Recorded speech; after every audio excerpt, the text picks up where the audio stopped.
Yeshiva World. One of the issues that has come up is the issue of housing. Now, housing is always a very challenging issue. I myself worked on the housing issue. I actually got out there and I had an idea. On 19th Avenue, there is a sanitation depot. And when I was running, I said, hey, why don't we simply take the sanitation depot and either knock it down and build housing on top and then put a sanitation depot on the first floor, or let us move it elsewhere. And so I thought, hey, this would be great. And in fact, as somebody who's a council member, I'm always looking for opportunities to build affordable housing. So what did I do? When I got elected, I met with the sanitation commissioner. And my first request was, I would like to buy the sanitation depot from you. The commissioner looked at me and said, what are you talking about? I want to buy a sanitation depot. Let's find a different place to put it. It's in the heart of the community on 19th Avenue. Let's knock it down and build a few hundred units of housing. The commissioner said, listen, here's my problem. I cannot have a situation for political and practical reasons where I have a depot that's outside of the community board. So if you can find a different location for the depot that's suitable, I'm open to that. So we looked, and unfortunately we were not able to find a different location that was suitable based on those dimensions. So I came back and said, listen, I can't find another location. What about, let me knock it down. We'll have a temporary space, and then we will allow you to use the depot on the first floor, and then the second, third, fourth, fifth, sixth, seventh floors will be housing. So the commissioner said, listen, I got to tell you, it's a good idea, but the truth is I did this once before, and what happened was that unfortunately, once it got built again, and once you had a situation where people were living there, they complained, and eventually they got the depot to shut down. He referred to a situation on Staten Island that he felt was similar, and so he said, listen, I am not going to help you do this. And despite my best attempts in speaking to top administration officials and trying to convince them, their bottom line was, it's a good idea, it is doable, but we are not going to let you do it. So what should I do? Should I give up? Should I say, okay, that's it, it's done? We keep looking for opportunities, and now, Baruch Hashem, I've moved up in the process. I've only been a council member for 4 years, but I've been very fortunate. Hatziyat D'Shmaya. I am now the chairman of the Land Use Committee of the City Council. The last 9 months, 10 months actually, I chair the Land Use Committee, which oversees zoning and actually focuses on development and trying to change the zoning so that we can, in fact, build housing. But that's just only a piece of it, because really there's a lot of different moving parts. And during the campaign that we've had go on, one of the candidates actually came up with what I thought was a very intriguing idea. I say intriguing because anytime you hear an idea, you say, hey, let me vet this idea, let me get the information. And the candidate is Nachman Kahler, who's an attorney and a housing expert. He said, listen, he said, I don't understand. He said, along 61st Street, from 8th Avenue all the way to 14th Avenue, and everybody's familiar with this. 61st Street, if you drive down, you'll see some stores on one side, but on the other side, you'll see a big wall. What's behind that wall? Well, that's the Long Island Railroad. They call it the Bay Ridge Line. The Long Island Railroad is there. It's not heavily used, but it is used, and it's a full city block. And we're talking about literally from 8th Avenue all the way to 14th Avenue. So it's quite a few blocks. And he says, hey, why can't we build housing on top of the Long Island Railroad? Now, that's actually a very interesting idea. Now, what does it have to do with the state? Well, it's obvious. The Long Island Railroad is owned by the MTA, and of course the MTA, the Metropolitan Transit Authority, is in fact a state agency, and they would have to agree. So I said, you know what? People called me and said, what do you think of this idea? He said, Councilman Greenfield, you've been looking at trying to build housing for years. You tried your best. You haven't been able to get it done yet. This is an idea. What do you think? I said, listen, I'm intrigued. I'm skeptical, but I'm intrigued. So I took some time, and I actually reached out to Nachman Kahler and said, listen, send me the data. Let me see what you have. To his credit, he actually has a fully formed plan. He sent me some documents. He sent me some backgrounds. He sent me the deed. I looked at it. I spoke to housing experts. I spoke to folks who are experts in zoning. I spoke to folks who are experts in housing finance. And most importantly, and this is really the most critical part, and I waited until this part, until I said this plan is doable, and that is I met this week with top officials from the MTA that have the authority. They have the authority to sign off on a plan like this that would allow us to build on top of the Long Island Railroad cut on 61st Street. I met with them. And I sat with them, and we discussed, and they told me about other projects that they've done, whether it's the West Side, whether it's downtown Brooklyn, the feasibility, the costs. And they told me, they said, you know what, Councilman? This is an idea that actually makes sense. And if there was support from this idea from yourself and from other elected officials in the community, we would move along with the process of putting this to a RFP. What does that mean? That means that they would go out and they would give the opportunity for developers to turn around and to say, hey, this is what we'd like to do with this property. We'd like to build X high. We'd like to build housing. We'd like to build some stores on the first floor. We might want to put in some schools, some shuls. They said we would do that, but it's important for us to know that you, as the council member, plus as the chair of the land use committee, that you in fact support this. This is a unique time. Can you imagine? I'm sitting here with the MTA, and the MTA now says, will you support this? And I said, of course I will support this. Who will not support an initiative that could lead to 2,000 units of brand new housing in our community? And so they said, well, if you're supportive and we can get the rest of the community elected officials to be supportive, we, at this point, they told me we're going to move on with the process, moving towards an RFP where any developer can apply and they can look at this project and they can say, here's what we want to do, because we know that it has your support, and we're hopeful that we'll get more support from the other elected officials in the community. And to me, this is an incredible, incredible breakthrough. And once again, I want to run through the process because people say, oh, you know, what's going to happen? You're going to build housing overnight? Of course not. It's impossible. I mean, think about it. To build a regular house can take a year, right? I mean, just to buy the property, do the plans, it could take over a year. And you've seen people build houses. I've seen people all over the neighborhood. My neighbors have bought their pieces of property. They knock down a house. They have to come up with the design. They get approvals. They build it. The process can take a year and a half for one house. Obviously, this is a process that's going to take a few years. Nobody thinks that you're going to be able to build 2,000 units of brand new housing overnight. That's ridiculous. But let's run through the process. The process is really several steps. The first step is we have to get the MTA to agree to allow a developer, and it would be a private developer, who would come in and who would say, listen, this makes sense. We can make money. We can do this. And we can have a project that would still benefit the community. A private developer can come in. And a private developer would make offers to the MTA and say, listen, here's how much we're willing to pay you for the right to build on top of your rail yards. The good news is that based on my meeting with the top MTA officials, they told me that from their perspective, they're willing to move on with the process where they would open this up to a developer. At that point, the MTA would have to pick the developer based on a variety of criteria. The first is they want to make sure the developer's actually done something like this before, that they have the ability to get it done, that they have the money and the financing and a plan, and of course, based on what they think they could make the MTA, and they're not looking to make $1 gazillion, but it is a piece of property and they're going to unload it and they're looking to make a few bucks. So that's the second thing, and that basically is when you're going to have a request for proposal. They're going to read the proposals, they're going to come back. Then they're going to select the developer and they'll make an agreement with that developer, right? That process alone, once again, from the start till that point, could easily take a year. Just think about that. Now, once there's a developer, the developer has to come up with the plans and say, hey, here's what I'd like to build. Now, just to give you a sense for folks, because, you know, I've actually, once again, like I said, I've thoroughly vetted this. It's not something I said, oh, that's a good idea, we're going to do that. No, absolutely not. I take my position very seriously, and especially since I've become chair of the Land Use Committee, I do these things every single day. Every single day I get a different project in front of me, and I've gotten lots of projects that are mega. Right now I'm dealing with a project in Queens as the chair of the Land Use Committee called Astoria Cove. They're looking to build 1,700 units of housing in Astoria, Queens. We did a project in Williamsburg where they were looking to build close to 2,000 units. We built a project in the West Side. We did 1,500 units.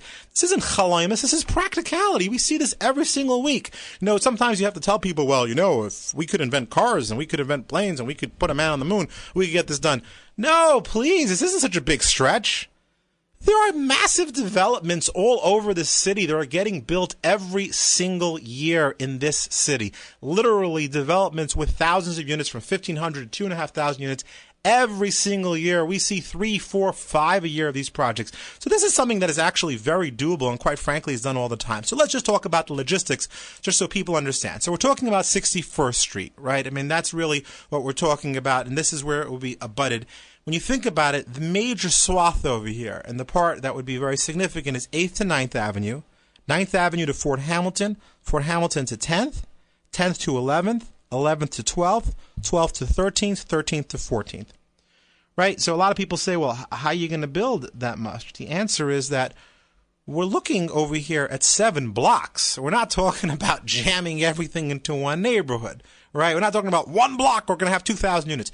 We could do that, incidentally. By the way, you could build a tower that's 50 stories tall, but that's not what the community would want or, quite frankly, support or be ready for. So really what we're looking at is you have to look at a plan. So when you look at a plan, when you look at these blocks from 8th Avenue to 14th Avenue, of which, just so that you know, 8th Avenue to 13th Avenue is currently available, and 13th to 14th, the air rights, in fact, have already been sold. So developers are, in fact, interested in this idea, right? So if you look at it from 8th Avenue to 14th Avenue, and you say, hey, what do we have over here? So I'm just going to get a little bit technical, but for the experts that are listening, just so they can appreciate this, I say quote-unquote experts, because a lot of experts who are out there, the folks who have been working on housing for 40 years in the community and haven't gotten anything done, say, well, you can't get it done. Well, it's very easy to say you can't get something done when you haven't gotten it done before. So give somebody else a chance to get it done, right? I mean, so the experts who are out there, just so they understand, we're talking about approximately 790,000 square feet.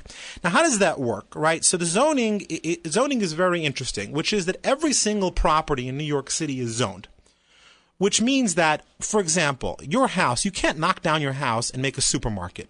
And you think about it, you say, why not? It's America. Why can't I just knock down my house and make a supermarket? The answer is because your neighbors would probably be very upset if you had a Quickie Mart 24/7 in your house instead of your house. So we have zoning, and the zoning specifically says, for example, is it commercial or is it residential? That's the first thing. Or in some cases, it might be manufacturing. In other cases, we might be mixed use. But generally, commercial residential is the main piece.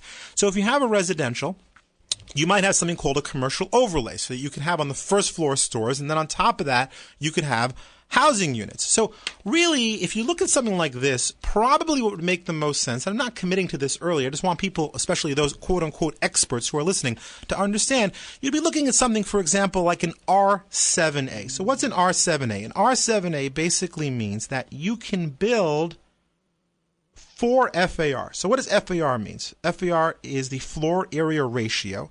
That means you can multiply the 790,000 square feet times 4, which is 3.16 million square feet.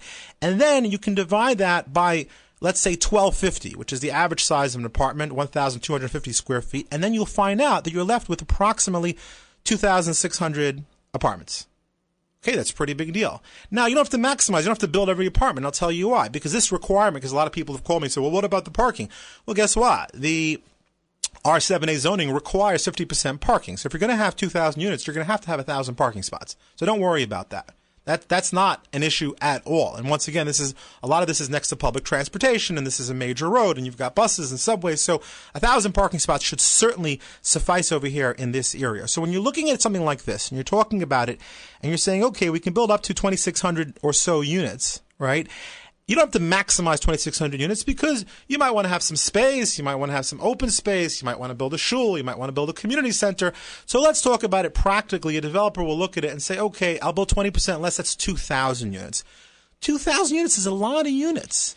And so then people ask, well, what about affordability? Well, the answer is that part of our condition would be we would work with the developer.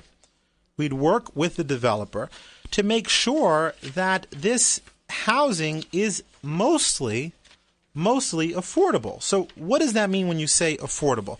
So the answer is, and this gets a little bit complicated, but once again, I'm saying this for the experts who are listening. When we talk about affordability, there's something called area median income, which basically it's complicated, but the short story is it depends on how much money you make and how many kids you have, and based on that, that's how much you pay. So for example, some units would be for people who make very little money, and other units would be for people who make more money, and then you'd have a nice mix, right? Because you never really want to have a housing development that only has poor people or only has rich people. It doesn't really make sense. You want to have a nice, healthy mix, which is really what Borough Park is all about today. So, for example, I'll give you an example. Let's say a family with 5 kids. Pretty common in the community, right? A family with 5 kids. A family with 5 kids who is making up to $62,460 a year. For a 3-bedroom apartment, they would pay $1,308 a month. That's a pretty good deal. But once again, remember, they only make $62,500 a year, and they have a family with 5 kids, right? Father, mother, 5 kids. However, if you take the same family and now they're making $105,000 a year, well, they would pay more. They would pay, in that particular case, $2,100 a month. And that makes sense because if you're making more money, you're paying more money. And so you have a mix of incomes. You have people who are making less, people who are making more, and you have some units that are market rate.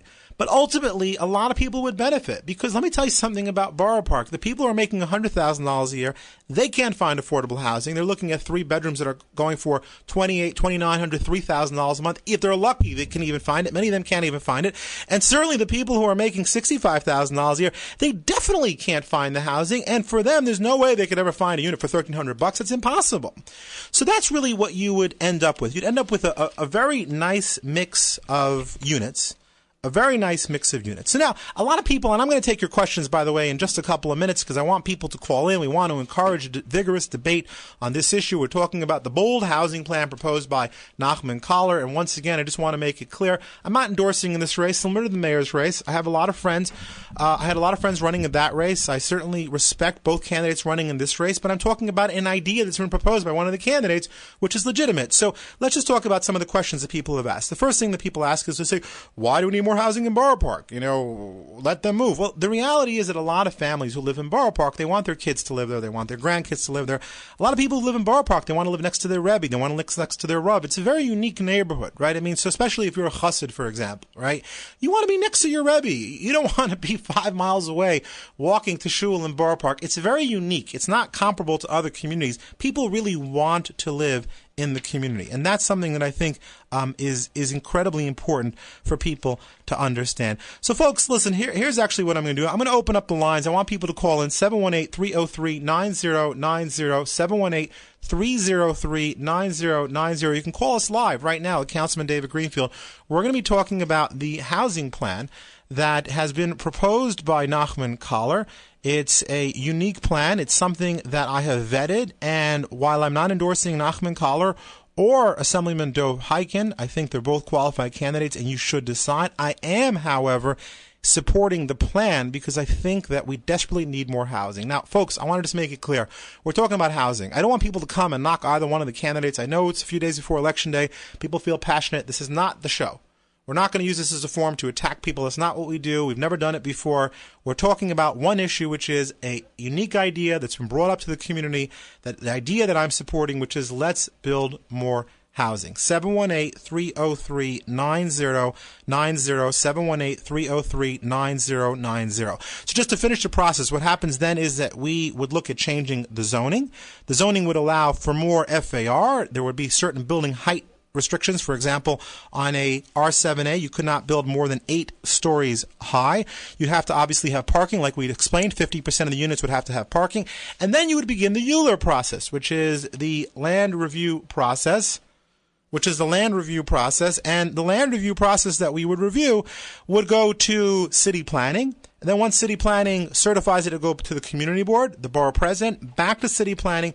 Finally, it would come to the New York City Council, where, as the chairman, I would be overseeing the final stage of approval, and that's when it will be approved. And once that's approved, then the developer could build. A process like this could easily take 4 to 5 years just to understand. So it's not overnight, but we got to think about the future. One of the biggest problems we have in our community is very few people are willing to think about the future.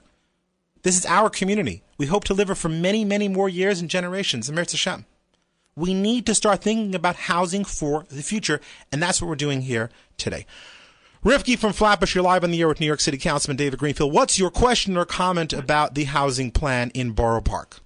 Okay, first I just wanted to tell you publicly thank you, and your office thank you, because you've helped me with an issue that I'm trying to deal with, and especially Jessica. So I wanted to say that. Well, Jessica is fantastic. And Rifki, let me just add, by the way, one of the things that people laughed at me and said there's no way you could do this when you get elected was I said that I would have more office hours than any other elected official, and on Thursday nights I would be open all day from 9 a.m. to 9 p.m. People can test me, by the way, 718-853-2704. You can call in. My office is open right now. We're there to help you, but if you want to call on this radio show, call 718-303-9090. So what's your question or comment on the housing plan that's been proposed by Reb Nachman Collar? Okay, so this is also one of my things, because I could definitely use the affordable housing. So I was just wondering, because I've called in the past when they were talking about, building by the Culver with SEPCO, and they kept saying it's being held up by government, and I've been calling them for like over 7 years about what's going on. They keep saying it's being held up. We don't have the funding. It's not. So you're wondering what happened to Culver L? So I wondered if this is going to be something like, is this going to be excellent able question? to get done further? Excellent question. Culver L. So that's actually a very good question. So there is some promising news. I actually work very closely with the Aguda, with SEPCO. In fact, I've been working with them hand in hand over the last few weeks, really the last few years, but the last few weeks especially. We're trying to close the Culver L project. The Culver L was a little bit different. Let me tell you why. Honestly, that project got slowed down. There was a very unique feature that happened in Culver L, which we're not talking about happening over here, and that is that SEPCO got the property for free. Now, let me tell you why that's unique. Because when the government is giving something away for free, as you can imagine, Rifki, they're not super enthusiastic about giving it away, right? In this particular case, what we're talking about is where a developer would pay the MTA a fee for the right to develop the property. But the answer is that Culver L is a very small project. They have had challenges. It is a not-for-profit. It is difficult financing a project when you're not a corporation. And that's why the model that we're looking at really would be a business where someone would do it for profit. There's nothing wrong with people making money. Gesundheit, make money, and as long as you build. And by the way, if you look at every successful project, whether you look at the project in Williamsburg, the Domino project, or the project in Astoria Cove, or the project that we approved a few weeks ago on West 57th Street, these are all projects with 1,500 or more units. And let me tell you what they all have in common is. People are trying to make money. And there's nothing wrong with making money because we benefit because you have more housing and you also get a set aside of affordable housing. So that's the answer to your question. Rifki, I want to give other calls an opportunity, but thank you so much for calling and thanks for keep calling our office. Whatever you need, you know we're there for you. Thank you so much. Okay. Thank you. Maisha, you're live on the air with Councilman David Greenfield. People can call in once again. It's Councilman David Greenfield, Thursday night, 7:25 p.m. Call in 718-303-9090. We're talking about Nachman Coller's bold housing plan. We're not getting involved in politics. We're not picking sides. We're simply talking about a legitimate, important issue in our community, which is how can we build housing? And we have someone who came up with a plan that I have vetted and reviewed. Maisha, what is your question on the housing plan that would build housing along 61st Street in Borough Park? Yes, good evening, David. It's Moshe. How are you doing? I know about this project really since 1997. It was called Brooklyn Junction. It was proposed by Charlie Katz way back, and he had the air rights. He was supposed to buy he had the opportunity to buy the MTA. The question everybody has is right now, does somebody own the air rights or somebody has the right to buy the air rights? Okay, so the answer to your question is two things. First of all, that was a very different project. That was a commercial project, which is very significantly different. That was only one particular block. Plus, the other thing to keep in mind is that project obviously was opposed by the local elected officials at the time, if you recall. So it's very different. It's apples and oranges, and quite frankly, over 20 years, things obviously will change. But the answer to your question is very clear, and that is that from 8th to 9th, 9th to Fort Hamilton to 10th, 10th to 11th, 11th to 12th, 12th and 13th, that is currently unowned. 13th to 14th is in fact owned, so most of it is unowned, and even the one block that is owned right now, they can't build housing anyway, so when we would change the zoning, they would build housing too, so they would be part of the project. Thank you so much for your call. Avram, you're live on the air with New York City Councilman David Greenfield. Thank you for calling. We're talking about the bold housing project that has been proposed by Nachman Coller. Once again, folks, callers, we're not talking politics. We're just talking policy. 718-303-9090 is our number. 718-303-9090. We're getting a lot of calls, so please be patient. We will get to you, and we have to wrap up soon because we have the governor calling in, and we don't want the lines to be jammed for the governor. So, Avram, what is your question or comment about this plan? Thank you for addressing this topic. First, from an infrastructure perspective, just to build something on a platform, and also to be able to allow trains to run under, there would have to be mechanical and exhaust systems. So it would cost a lot for a developer to do it. So how could the MTA offer so the answer is that is in fact part of exactly what the MTA is in the middle of studying, which is the costs. And that is a process that has been done. The MTA has told me that they do not expect the cost will be as high as in other projects because this particular stretch of the station is in fact, the stretch of line is not as utilized as other stations are, for example, on the west side or in downtown Brooklyn. And that's obviously going to be factored in to the price. And once again, Avram, no one is suggesting over here that this is going to be a freebie. That's absolutely not the case. We're not saying that this is going to be one of these projects where we're giving away apartments for free. Absolutely not. This is going to be a mixed project that's going to have market rate, and that's also going to have affordable, and the affordable is going to be a mix, like we said. If you're making $62,000 a year or less, a family of 7, 3-bedroom apartment, you'll pay around $1,300 a month. If you're making $105,000, the same family, you'll pay around $2,100 a month. So we're certainly not suggesting that this is a freebie or that it's not going to require money. This is a significant project, and in fact, of course, it will require money, and that's what's going to make the project work, because quite frankly, when a project is capitalistic, it actually can get done. Thanks for calling. Heshi from Flatbush, you're live on the air with Councilman David Greenfield. Heshi from Flatbush, you're live on the air with Councilman David Greenfield. Heshi, can you hear me? Yes, I can. How are you? Wonderful. Thank you so much for joining us. So talk to me. The last few days I've been hearing, they're going to build, everyone wants to live in Borough Park and all that. I mean, maybe this was the base of Migdash that fit, a million Jews inside. But it's impossible to fit, more than fits in here. And we're talking about Heshi. We're talking about 7 blocks. Stop. Let's take a second over here. We're not talking about Heshi. Let me just finish the point. It's a very important point, because a lot of people say, "Oh, we're talking about how is it possible?" First of all, if you really wanted to build on one block 50 stories high, you can fit thousands of people. We're not talking about that. We're talking about over the course of 7 blocks: 8th to 9th Avenue, 9th to Fort Hamilton to 10th, 10th to 11th, 11th to 12th, 12th to 13th, 13th to 14th. That's a lot of blocks. And when we talk about these blocks, we're talking about 61st Street, which is where we have the cut, the LIRR, where we have the cut, and that is exactly what we're talking about. Yeah, but that's not going to fit the whole Borough Park, and you're talking about... We're not talking about... Listen to me. You can't solve every single person in Borough Park's problems, but if you can build 2,000 new units, of which you have a mix of units that are now available, plus you have affordable units, plus you have other units, you're talking about a situation where you're improving the situation. I can't build 100,000 units, Heshi. Yes. There is a solution, too, another solution. I'm listening. You can move people from all the way from 40th Street all the way to 60th Street. Very simple. The whole New Utrecht Avenue, nobody seems to want to move in under the train. And they have a tremendous amount of houses there that have big rooms, 3 bedrooms, 4 bedrooms, and nobody moves in there for some reason.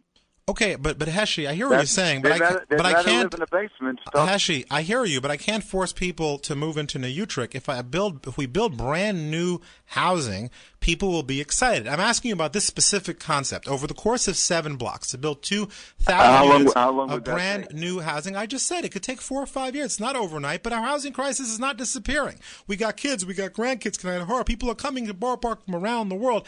I think you'd have to agree that it's certainly worth the effort. Thank you so much, Heshi, for calling. We appreciate it. And we're going to take our final call because we have the governor will be up with us next. Norman from Brooklyn, you're live on the air with Councilman David Greenfield. We're talking about the housing plan, the bold housing plan that's been proposed by Nachman Kahler that talks about developing over the Borough Park rail yards along 61st Street. What's your question or comment on this plan? Yeah, okay. I'm sure you remember when you were running, you said you're going to take the sanitation. Norman, I already addressed this. Norman, you got to listen to the show. You can't just call and not listen to the show. I already addressed the issue. I specifically said exactly what happened, and I want to say it again because all the wise guys asked the same question. It's very funny because Dov Hikian right now, he's campaigning, rightfully so. He says he's going to try to get the garbage trucks off the road. Now, let's just think about this for a second. Simcha Felder tried to get the garbage trucks off the road. Dov Hikian tried to get the garbage trucks off the road. I've tried to get the garbage trucks off the road. Dov Hikian says he's going to try again. Does that mean that he can't do it? Of course not. Gesund to hate. We want people to keep on trying on issues. Let me tell you something. When I first started going, Simcha Felder, you know how many years Simcha Felder, our great senator, has been working on trying to reform special ed? For years and years, since he's been in the city council. He's passionate about the issue. He just got it done last year. It took him years and years. TAP. You know what TAP is?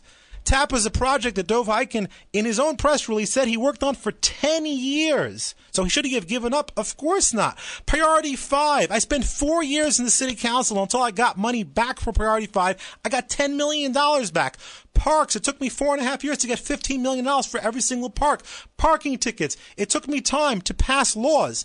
I had to spend time to pass laws. A 5-minute grace period that I had to pass so that people shouldn't get tickets while they're going to pay the muni meters. I just passed a law that does 3 things. I passed it a little bit over a year ago, in fact. The first is it shuts the muni meters off when you don't have receipts.